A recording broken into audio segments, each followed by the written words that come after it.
ஆராய்ச்சி செய்து இந்த உலகத்துல இந்த பிரபஞ்சத்திலிருந்து எடுத்த கர்மவினை தீர்க்கக்கூடிய மூல மந்திரம். நீங்க கோவில்ல போய் விளக்கேத்துறதா இருந்தா இந்த மந்திரத்தை ஒரு முறை சொல்லுங்க.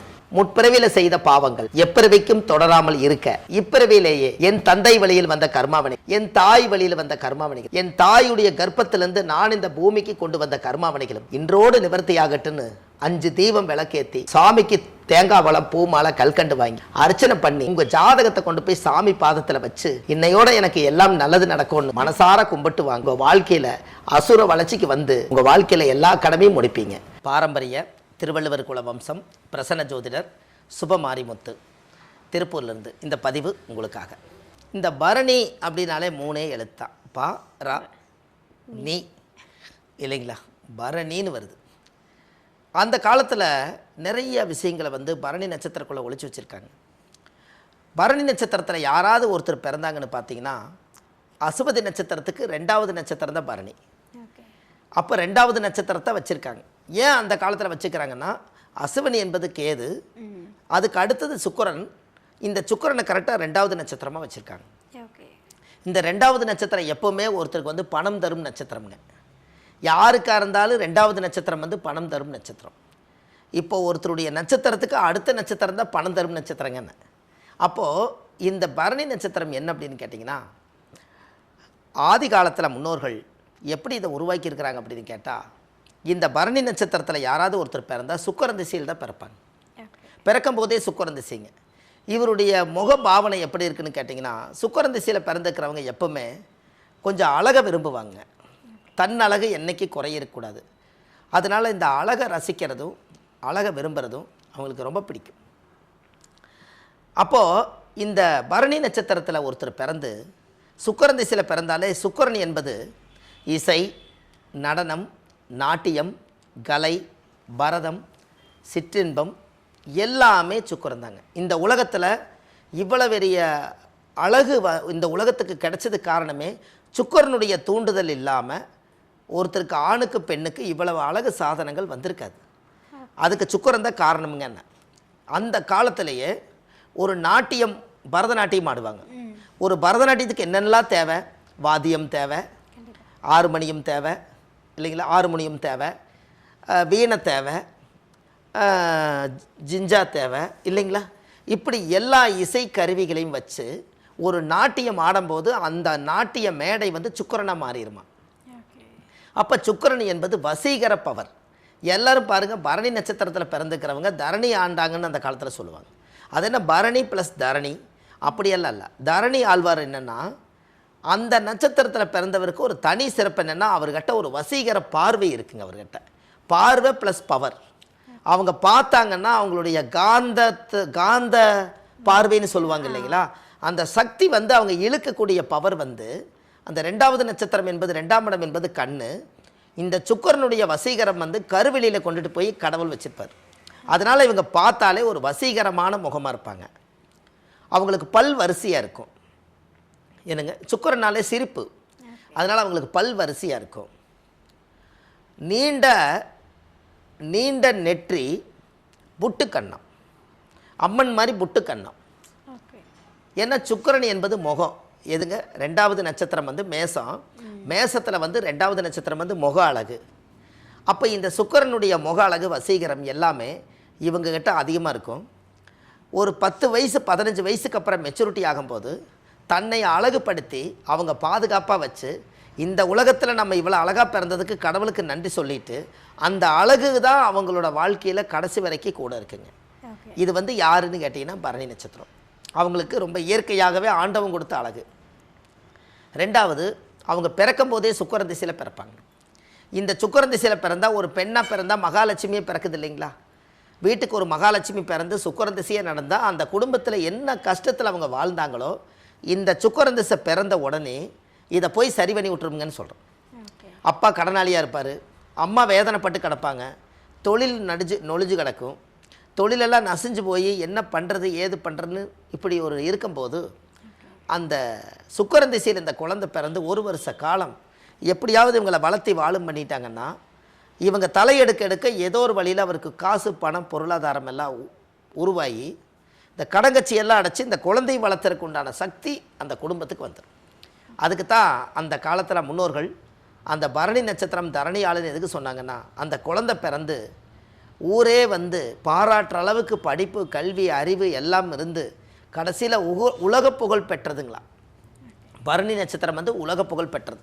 பாருங்கள், அவங்ககிட்ட அறிவு இருக்கும், கல்வி இருக்கும், ஞானம் இருக்கும், வித்தை இருக்கும். இத்தனை வச்சு அந்த குழந்தை பொழைச்சிக்குங்கன்னு.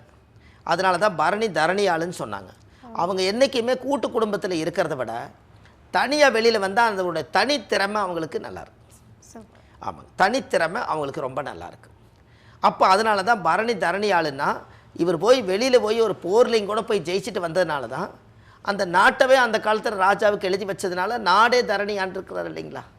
அப்போ அவர் வந்து கூட்டு குடும்பத்துக்குள்ளே சின்ன ஒரு வீட்டுக்குள்ளே ஒரு வட்டத்தை போட்டு வாழ்ந்துருந்தாருன்னா அவர்னால் வாழ முடியாது.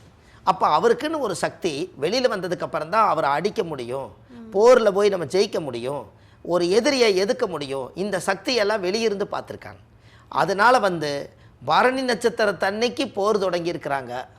அன்னைக்கு போரில் ஜெயிச்சதுனால அந்த நாட்டை அவருக்கு எழுதி கொடுத்ததுனால பரணி தரணி ஆளுன்னு பேர் வந்து. என்னங்கம்மா, பரணி நட்சத்திரத்தன்னைக்கு போர் தொடங்கியிருக்கிறாங்க. அந்த பரணி நட்சத்திரம் நீ போய் தரணி ஆண்டுட்டு வான்னு சொன்னது நாட்டை கைப்பற்றிட்டு வந்துட்டார். அதனால் நாடே அவருக்கு நாட்டிய அந்த பட்டயத்தில் எழுதி கொடுத்தோன்னே அவர் தரணி ஆண்டுட்டு வந்துட்டார். அப்போ பரணி தரணி ஆளுங்கிறது அவர் செஞ்சதுனால பரணி நட்சத்திரம் பிறந்துக்கிறவங்களாம் தரணி ஆளுவாங்கன்னு இன்றைக்கி பழமொழியை கொண்டு வந்துட்டாங்க.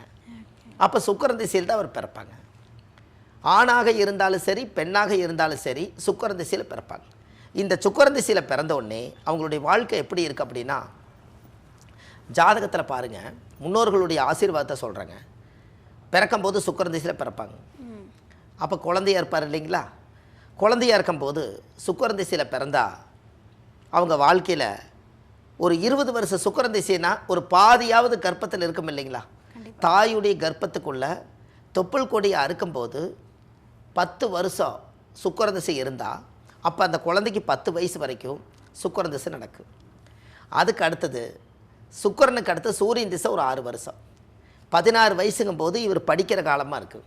கண்டிப்பாக 16 வயசுக்கு மேலே சுக்கிரன் திசை முடிஞ்சு சூரியன் முடிஞ்சு சந்திரன் திசை 10 வருஷங்க. அப்போ 26 வயசு ஆயிரும். அப்போ 26 வயசுங்கும் போது குடும்பத்துக்குள்ளே அவரும் ஒரு பொறுப்புள்ள மனிதராக இருப்பாருங்களா. என்னங்கம்மா, கண்டிப்பாக பொறுப்புள்ள மனிதராக இருப்பார். அப்போ 26 வயசு வரும்போது படித்து முடிச்சிருவார், கல்யாணத்துக்கு தகுதி ஆயிடுவார். ஒரு பெண்ணை வந்து திருமணம் பண்ணி வாழ்க்கையில் வாழ்கிறதுக்கு இந்த உடம்பு, தேகம், மனசு, எண்ணம், புத்தி எல்லாம் தைரியத்தை உருவாக்கிடும். இந்த 26 வயசு 26 வயசில் இவருக்கு வாழ்க்கையில் அப்போது சுக்கிரன் திசை முடிஞ்சு சூரியன் முடிஞ்சு சந்திரன் வரும்போது 26 வயசு. அப்போ செவ்வாய் திசையில் தான் அவருக்கு கல்யாணங்க. செவ்வாய் வந்து 26 வயசுக்கு மேலே செவ்வாய் திசை 7 வருஷங்க. 33 வயசுக்குள்ளே பெரியவங்க என்ன பண்ணுவாங்க, உனக்கு வயசு கரெக்டான வயசு பையன் ஆகிட்ட, இனி ஒரு பொண்ணை பார்த்து உனக்கு கல்யாணம் பண்ணி கொடுத்துட்டா நீ தனி கொடுத்துனமா போய் இனிமேல் அப்பா அம்மா விட்டுட்டு நீ தனியாக திறமையாக வாழ்ந்து இனிமேல் நீ வாழ்ந்து வழகுன்னு சொல்லி பெற்றவங்களே முடிவெடுக்கிற காலம் 26 வயசு. கரெக்டுங்களாங்கம்மா. அப்போது செவ்வாய் திசையில் இவர் கல்யாணம் பண்ணுவார். அப்போது 26 ஒரு 7 33 வயசு. கல்யாணம் பண்ணி குழந்தை பிறக்கிறதெல்லாம் ராகு திசைக்குள்ளே கல்யாணம் பண்ணி குழந்தை பிறந்துருவார். ராகு திசை 18 வருஷங்க. அப்போ 18 வருஷத்துக்கும் 33 வயசு கணக்கு போட்டோம்னா கிட்டத்தட்ட 33 இதில் ஒரு 18 கிட்டத்தட்ட பார்த்தீங்கன்னா 51 வயசுங்க. என்னங்க, 33 அதில் ஒரு 18 இதை கணக்கு போட்டால் ஒரு 51 வயசு வந்துடும். அப்போ இவருக்கு 51 வயசு வரைக்கும் இவருக்கு ராகு திசை தான் நடக்கு. அப்போ இந்த ராகு திசையில் இவர் ஜாதகத்தில் என்னென்னா இடம் வாங்கிறது, வீடு வாசல் கட்டுறது, தொழில் அமைக்கிறது, குடும்பத்துக்கு தேவையான விஷயங்களை நிறையா பண்ணுறது, இந்த மாதிரி விஷயங்களை எல்லாமே அந்த ராகு திசை தான் கொடுக்கும். அப்போ இந்த ராகு திசையில் நம்மளுடைய வாழ்க்கையில் பெரிய பெரிய மாற்றத்தை உருவாக்குறதுக்கு இந்த ராகுவே காரணம். அப்போ இவருக்கு சுக்கிரன் திசை முடிஞ்சு சூரியன் முடிஞ்சு சந்திரன் முடிஞ்சு செவ்வாய் முடிஞ்சு ராகு திசை வரும்போது அவர் வாழ்க்கையில் இடந்தடம் வாங்கி வீடு வாசல் கட்டி சமுதாயத்தில் ஒரு கௌரவமாக வாழக்கூடிய யோகம் இருக்குது. என்னங்கம்மா, அப்போ 51 வயசு ஆச்சுங்களா. அதுக்கு அடுத்தது 51 வயசுக்கு மேலே ராகு திசை முடிஞ்சு குரு 16 வருஷங்க. அப்போ 50 ஒரு 16 வந்து 66 வயசு ஒரு 1 7 67 வயசு. அப்போ 67 வயசுக்குள்ளே இவர் குரு திசையில் தான் கடமை முடிக்கிறாரு. யாருங்க, பரணி நட்சத்திரத்தில் பிறந்துக்கிறவங்க குரு திசையில் தான் 2 குழந்தைகளை பெற்றாலும் கூட அந்த 2 குழந்தைகளுக்கும் கல்யாணம் பண்ணி வச்சு அவங்களுக்கு பேர்காலம் பார்த்து அவங்களுக்கு ஆண் குழந்தையும் பெண் குழந்தையும் பெத்தெடுத்து பேரம்பேத்தியை கையில் எடுக்கும்போது எனக்கு குரு திசையில் குருவே குழந்தை வந்து சேர்ந்துருது. எப்படிங்கம்மா பாருங்கள், அப்போ எத்தனை திசை வருதுங்க? பரணி நட்சத்திரக்காருக்கு அவருடைய எதிர்கால திசை. ஏன்னா இந்த திசையெல்லாம் நீங்கள் ஒரு ஜோசியர்கிட்ட போனீங்கன்னா அவர் ஜாதகம் போனோன்னே உங்கள் வயசை கேட்பார். அந்த வயசுக்கு தகுந்த திசை போட்டு உங்களுக்கு இன்ன திசையில் இன்ன புத்தி நடக்குது அப்படிங்கிறத அவங்க அன்றைக்கி சொல்லுவாங்க. அந்த பேனாவை எடுத்து நோட் எடுத்து கணக்கு போட்டு நீங்கள் போகிற நேரம் என்ன வயசுக்கு என்ன திசை நடக்கிறதோ அந்த திசையை கண்டுபிடிச்சி அவங்க சொல்லுவாங்க. இந்த காலகட்டங்களில் இப்போ பாருங்கள், நீங்கள் பிறந்ததுலேருந்து இந்த உலகத்தில் நீங்கள் கல்யாணம் பண்ணி குழந்தை பிறந்து அந்த குழந்தைக்கு பெருசாக வளர்த்தி கல்யாணம் பண்ணி வச்சு அதுக்கு பேரம்பேத்தி எடுக்கிற காலம் வர வரைக்கும் இந்த சுக்கிரன் திசைக்கு உங்களுடைய இறுதி காலம் வரைக்கும் இந்த பலன் கூட வருது இல்லைங்கம்மா? அப்போ 66 வயசுக்கு மேலே குரு திசை 16 வருஷம் 60 முடிஞ்சா அதுக்கப்புறம் வீட்டில் அமைதியாக இருப்பார் இல்லைங்களா? குரு முடிஞ்சால் சனி 19 வருஷம். சனி என்பது என்ன? அமைதி. அதனால் சனி 19 வருஷம் அமைதியாக இருப்பார். அவர் வாட்டுக்கு அப்போ அந்த 66 வருஷம் இந்த 19 போடும்போது கிட்டத்தட்ட 70-75க்கு மேலே போயிடுறாரு இல்லைங்களா? அப்போ இவ்வளவு காலம் வந்துருச்சு. ரைட்டு, ரொம்ப சந்தோஷம். அப்போ என்ன அப்படின்னு கேட்டிங்கன்னா அப்போ சரியாக போச்சு இல்லைங்களாம்மா? பரணி நட்சத்திரக்காரர்களுக்கு எந்தெந்த திசையில் அவங்களுக்கு என்னென்ன வயசில் எந்த குழந்தைகள் நடக்கும், கல்யாணம் நடக்கும், கடைசியாக அவங்களுடைய முடிவு காலம் நமக்கு போதுங்கிற மனம். இப்போ நீங்கள் இது எதுக்கு இந்த வயசை பிரித்து சொன்னேன், திசை பிரித்து சொன்னேன்னு கேட்டிங்கன்னா, நம்ம வயசு இவ்வளவு இருக்குதுன்னு பாடுபட்டு இருந்தால் கடைசியில் மொத்தமாக வயசு கணக்கு போட்டு இவ்வளவு ஆயிடுச்சு நம்ம ஒன்றுமே சம்பாதிக்கலே நினச்சிடக்கூடாது இல்லைங்களா? அப்போ நம்ம 60 வயசுக்குள்ளே நம்மளும் வாழ்ந்து முடிச்சுட்டு நம்ம குழந்தைகளுக்கும் கடமை முடிச்சுட்டு 60 வயசில் ரிட்டையர்ட் ஆகும்போது நம்ம மேலே கடன் இருக்கப்படாது, நம்ம பேரில் சொத்து வேண்டாம், நிம்மதி இருந்தால் போதும், குழந்தைகளை படிக்க வச்சு அவங்கள நல்லா ஒரு கல்யாணம் பண்ணி வச்சுட்டா போதும். நம்ம காலத்தில் நம்ம ஏதாவது நாளைக்கு ஏதாவது ஒரு நல்லது கெட்டது ஆயிடுச்சுன்னா இந்த குழந்தை யார் பார்த்துக்கிறது? இந்த கவலையெல்லாம் வாழ்கிறதுக்கு முதல் நம்மளுக்கு திசை வரிசை தெரிஞ்சால் தானே நாம் இனி முடிவு பண்ணிக்குவோம். இப்போ பாருங்கள், இந்த வீடியோ பதிவு கேட்குறவங்களுக்கு ஒரு நல்ல செய்தி. நான் சுக்கிரன் திசையில் பிறந்தா அவர் சொல்லிக்கிறாரு. சுக்கிரன் திசை வந்து சூரிய திசையில் நான் 16 வயசு வரைக்கும் தான் இருப்பேன். 16 வயசில் தான் எனக்கு திசை முடியும். அதுக்கு அடுத்தது சுக்கிரன் முடிஞ்சு சூரிய திசை 16, செவ்வாய் வந்தால் 7, செவ்வாய் வரும்போது 23, இப்படி ராகு வந்தால் 18, குரு வந்தால் 16, இப்படி எல்லா வயசு வரும்போது என்னுடைய வாழ்க்கையில் நான் வந்து 60 வயசுக்குள்ளே இந்த திசைகளெல்லாம் எனக்கு கிடைக்கும், இந்த திசைகளெல்லாம் நான் வாழுவேன்னு சொல்லி நிறைய விஷயம் பண்ணுவாங்க இல்லைங்களா? அதுக்காகத்தான் நம்ம மக்கள் வந்து இந்த மாதிரி ஒரு விஷயத்தை நம்ம வந்து தெரியாமையே போயிடக்கூடாதுங்க. நாம் இப்போ இந்த விஷயத்தை நம்ம சொல்லலைன்னா அவங்களுக்கு ஜோதிடம் தெரியாது, வர்ற மக்களுக்கு என்ன தெரியும்? ஜோதிடம் தெரியாது. அப்போ நம்மளுக்கு என்ன திசை நடக்குது, எந்த வயசு நடக்குதுன்னே தெரியாது. ஒரு ஜோதிடர்கிட்ட கொண்டு போய் காமிச்சா தான் அவர் ஜாதகத்தை பார்த்து உங்களுக்கு இந்த திசை முடிஞ்சு இன்னொரு திசை நடக்குதுங்க, அந்த திசையில் நீங்கள் இந்த கோயிலுக்கு நீங்கள் போங்க, இந்த பரிகாரம் பண்ணுங்க, இதெல்லாம் சொல்லுவாங்க. ஆனால் இன்றைக்கி இந்த பதிவை நம்ம இதுக்குள்ளே சொல்லிட்டோம்னா இந்த பதிவை கேட்கும்போது அவங்களே ஒரு நோட் எடுத்து, ஆமாம் நான் பரணி நட்சத்திரத்தை பிறந்தேன், சொன்ன மாதிரி தாயுடைய கர்ப்பத்தில் நான் 10 வருஷம் போக மீதி 10 வருஷம் இருக்குது, சுக்கிரன் திசை எனக்கு 10 வயசோட முடியும், சூரியன் திசை வரும்போது 16 வயசில் முடியும், செவ்வாய் திசை சந்திர திசை வரும்போது 26 வயசு முடியும், செவ்வாய் திசை வரும்போது 26, 7 ஒரு 33 வயசு முடியும், ராகு திசை வரும்போது 18 51 வயசில் எனக்கு ராகு திசை முடியும், குரு வரும்போது 16 வருஷம் இல்லைங்களா, 61 67 வயசு வரும்போது எனக்கு கண்டிப்பாக குரு திசை முடிஞ்சிடும். அதுக்குள்ளே என் பையன் பிள்ளைகளுக்கு நான் படிக்க வச்சு கல்யாணம் பண்ணி நான் வந்து எல்லாத்தையும் பார்த்துட்டு 66 வயசில் நாட்டுக்கே சுதந்திரம் கிடைக்காது, எனக்கு சுதந்திரம்னு சொல்லிக்கலாம் இல்லைங்களா? கண்டிப்பாக கண்டிப்பாக என்னங்கிறீங்க? இதையத்தான் அந்த காலத்தில் இதையெல்லாம் பிரித்து பார்த்து பலன் சொல்லுங்கன்னு சொன்னாங்க. அதுக்கு தான் திசை புத்தி அந்தரம், திசை புத்தி அந்தர சூட்சமம், இது வரைக்கும் பலன் எடுத்து நாம் எப்படி வாழ்ந்துட்டுக்கிறோங்கிற பாரம்பரியத்தை சொல்லணுங்களா? அதுக்குத்தான் இந்த பாரம்பரிய திருவள்ளுவர் குல வம்சம்னு நாம் இந்த 32 வருஷ அனுபவத்தில் நாம் இந்த பதிவை எப்படி கொடுத்தா மக்களுக்கு புரியுங்கிறது முதல் தெரியும் இல்லைங்களா? கண்டிப்பாக. ஏன்னா அது பாமர மக்களும் கூட இருப்பாங்க, அவங்களுக்கு படிப்பறிவே இருக்காது, அவங்க ஒரு கிராமத்தில் ஏதாவது ஒரு விவசாயம் பண்ணுவாங்க, அந்த விவசாயம் பண்ணிவிட்டு நம்மளுக்கு ஒரு நாள் விவசாயம் வந்து ஒரு முதலீடு போட்டு நம்மளுக்கு நஷ்டமாயிடுச்சுன்னா எந்த ஜோசியர்கிட்ட போகிறதுன்னு கூட அவங்களுக்கு தெரியாது, ஒரு ஃபோன் நம்பரும் கூட நம்மளுக்கான இப்படியெல்லாம் இருக்கிறவங்க இன்னும் இருக்காங்க. அவங்களுக்கெல்லாம் தெரிகிற மாதிரி ஒரு பலன் சொன்னால் அந்த பலன் உலகத்துக்கு போய் சேரும் இல்லைங்களா? அதுக்காகத்தான் நம்ம வந்து இந்த அளவுக்கு சொன்னதுக்கு காரணங்க.